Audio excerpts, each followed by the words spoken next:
Dance గాని అన్నీ compare చేస్తూ ఇది మంగ్లీ కాపీ కొట్టిందని చెప్తున్నారు.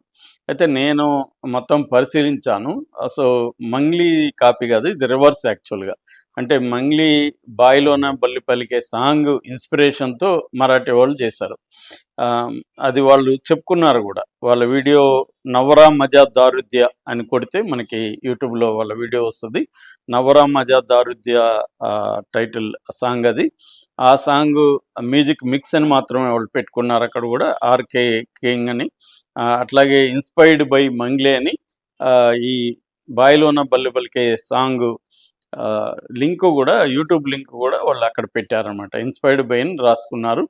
దాంతో వాళ్ళొక కాన్సెప్ట్ క్రియేట్ చేసుకున్నారు. ఆహ్, కాన్సెప్ట్ ఏందంటే, నీల్ సబ్లా అనే అతను దీన్ని డైరెక్ట్ చేసి కొరియోగ్రఫీ చేసి స్టోరీని గూడా ఒక స్టోరీలాగా అనుకున్నారు. అంటే సాంగ్‌లోనే ఒక చిన్న స్టోరీలాగా.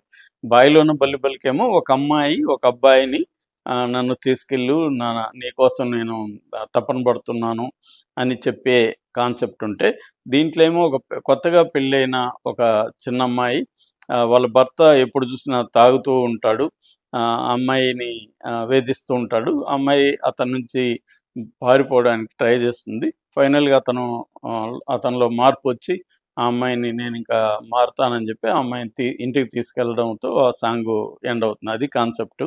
సో, ఆ సాంగ్‌ని ఈ 'బాయిలోన బల్లి పలికే' ఇన్‌స్పిరేషన్‌తో దాన్ని చేశారు. అది పెట్టి కూడా 4 రోజులే అయింది. డిసెంబర్ 30న అది పెట్టారు సాంగ్. అప్‌లోడ్ చేశారు. 5,89,577 మార్నింగ్ నేను చూసినప్పటికి దాని వ్యూస్ ఉన్నాయి. సో, ఇప్పుడు ఒక రకంగా ఈ వివాదం అనేది రెండిటికి హెల్ప్ అవుతుంది. ఇటు 'మంగ్లీ బాయ్‌లోన బల్లి పలికే' సాంగ్‌కి హెల్ప్ అవుతుంది. ఇటు ఈ మరాఠీ 'నవరా మజా దారుద్ర్య' దారు అంటే సారాయి. So, liquor. సో, ఈ 'దారుద్య' అనే ఈ సాంగ్‌కి గూడా హెల్ప్ అవుతుంది. ఎందుకంటే ఇది వ్యూస్ ఎక్కువగా తెలంగాణ వాళ్ళే అక్కడ కామెంట్లు గూడా పెడుతున్నారు. ఒరిజినల్ సాంగ్ కంటే అంటే 'బాయిలోన బల్లి పలికే' కంటే కూడా ఈ సాంగ్ బావుంది. ఆ అమ్మాయి లక్ష్మి సత్య అమ్మాయి పేరు సత్వి. లత్వి అనే దాంట్లో యాక్ట్ చేసిన అమ్మాయి. అమ్మాయి చాలా బాగా చేసింది. డాన్స్ కూడా చాలా బావుంది. అమ్మాయి ఎమోషన్స్ కూడా చాలా బాగా పెట్టిందని ఆ అమ్మాయిని పొగుడుతూ పెడుతున్నారు. సో, ఇది బేసిక్‌గా. అంటే తెలంగాణ సాంగు మరాఠీ వాళ్ళు కాపీ కొట్టారు. దాన్నిక్కడ రివర్స్‌లో మంగ్లీని బదనాం జేయడానికి 'మంగ్లీ కాపీ కొట్టిందని' జెప్పి టైటిల్ బెట్టేసి పెడుతున్నారు. ఎవ వీళ్ళు కావాలని తెలిసే జేస్తున్నట్టు ఎక్కువ మంది తెలిసే జేస్తున్నారా? లేకపోతే ఎవరో కొంతమంది ఇచ్చేయగానే దాన్ని ఏమి రీసెర్చ్ చేయకుండా అసలు ఒరిజినల్‌గా ఏ సాంగ్ ముందు పెట్టారు, ఏ సాంగ్ తర్వాత పెట్టారు అనేది కూడా చూడకుండా కొంతమంది ఎళ్ళిపోతుంటే, కొంతమంది కావాలనే చేస్తున్నారు. అంటే మిస్‌ఇన్ఫర్మేషన్, డిస్‌ఇన్ఫర్మేషన్ అంటారు.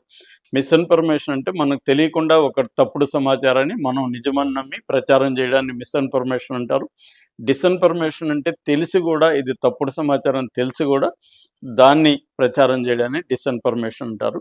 సో, ఇది డిస్‌ఇన్ఫర్మేషన్ అని చెప్పొచ్చు. రెండవది ఇన్‌స్పిరేషన్ అనేది ఏది గూడా ఒరిజినాలిటీ అనేది ఏముండదు. ఫోక్ సాంగ్స్ కూడా తరతరాలుగా ఎవాల్వ్ అవుతూ వస్తుంటాయి. వాటినే గద్దర్ గాని, మిగతా వాళ్ళు గూడా రెవల్యూషనైజ్ చేశారు. అదే ట్యూన్‌లు తీసుకొని వాటిని కంటెంట్ మార్చి చేశారు. అవి తర్వాత కాలంలో భక్తి సాంగులు గాను, బూతు సాంగులు గాను రకరకాలుగా అవి బయటకొచ్చాయి. కాబట్టి ఇదంతా గూడా ఒక రకంగా ప్రజల సామూహిక సంపద. దాన్ని ఎవరో కొంతమంది ఓన్ చేసుకుంటారు. కమర్షియల్ గూడా అవుతుంటది. ఎందుకంటే దానికేం పేటెంట్ అనేది ఎక్కడ ఉండదు గాబట్టి. So, original అనేదేముండదు. అట్లనుకుంటే మనకి 'పాతాళ భైరవి' దగ్గర నుంచి అంతకుముందు 'మాయాబజార్' దగ్గర నుంచి కూడా ఈ ఆరోపణలున్నాయి.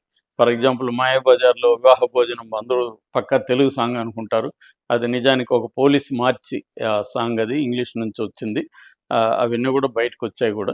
అలాగా ప్రతి సాంగ్ గావచ్చు, ప్రతి కాన్సెప్ట్ గావచ్చు, ఇన్‌స్పిరేషన్ ఎక్కడో ఉంటది. కాకపోతే ఇది మోరల్‌గా మనం జడ్జ్ చేయలేం.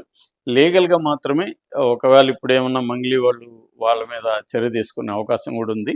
ఎందుకంటే మీరు మా సాంగ్‌ని కాపీ కొట్టి ఇన్‌స్పిరేషన్ అంటే ఎలాగా? మాకు డబ్బులివ్వాలని వాళ్ళు లీగల్ నోటీసులు గూడా మరాఠీ వాళ్ళకి పంపించే అవకాశం అయితే ఉంది.